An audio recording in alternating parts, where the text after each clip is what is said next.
ગુજરાત 18 લાઈવમાં આપનું સ્વાગત છે। Upleta chambers of commerce and ઇન્ડસ્ટ્રીઝની 23મી વાર્ષિક સાધારણ સભા મળી। ચેમ્બર્સના સભ્યો, મામલતદાર અને પીઆઈ ઉપસ્થિત રહ્યા। રાજકોટ જિલ્લાના ઉપલેટા શહેરમાં ખાખી જાડિયા રોડ પર આવેલ એપલ ગ્રીન પાર્ટી પ્લોટ ખાતે Upleta chambers of commerce and ઇન્ડસ્ટ્રીઝની 23મી વાર્ષિક સાધારણ સભાનું આયોજન કરવામાં આવ્યું હતું, જેમાં મોટી સંખ્યામાં ચેર મેમ્બર્સના સભ્યો ઉપસ્થિત રહ્યા હતા।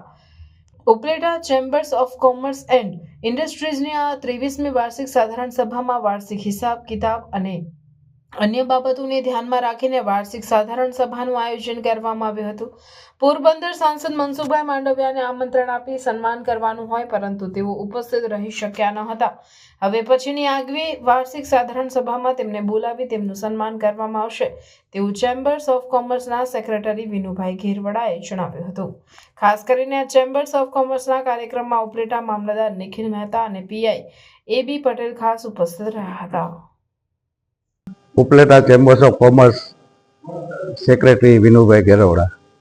આજે તારીખ 8/12/2024 રવિવારે ઉપલેટા ચેમ્બર્સ ઓફ કોમર્સની વાર્ષિક સાધારણ સભા અને સ્નેહ મિલનનો કાર્યક્રમ રાખવામાં આવેલ। આ કાર્યક્રમમાં ચેમ્બર્સના તમામ સભ્યોએ હાજરી આપેલ અને વાર્ષિક હિસાબ કિતાબ અને કામગીરીનો અહેવાલ રજૂ કરી સર્વાનુમતે મંજૂર કરેલ। વાર્ષિક સાધારણ સભા અમારી આ 23મી વાર્ષિક સાધારણ સભા છે અને મહેમાનોમાં તો અમારી આ વાર્ષિક સાધારણ સભા હર વખતે ચોથા મહિનામાં હોય, પણ આ વર્ષે અનિવાર્ય સંજોગોને કારણે ચૂંટણી અને વરસાદને લીધે આ વખતે 12મા મહિનામાં થયેલ છે અને અમારા સંસદ સભ્ય મનસુખભાઈ માંડવિયાને આમંત્રણ આપી અને આ વાર્ષિક સાધારણ સભામાં અમે એનું સન્માન કરવાના હતા, તો તેમને ટાઈમ ન હોવાથી હવે પછીની 25-26ની વાર્ષિક સાધારણ સભા 3 મહિના પછી પાછી કરવાની થશે, ત્યારે મનસુખભાઈ માંડવીનું સન્માન કરવામાં આવશે।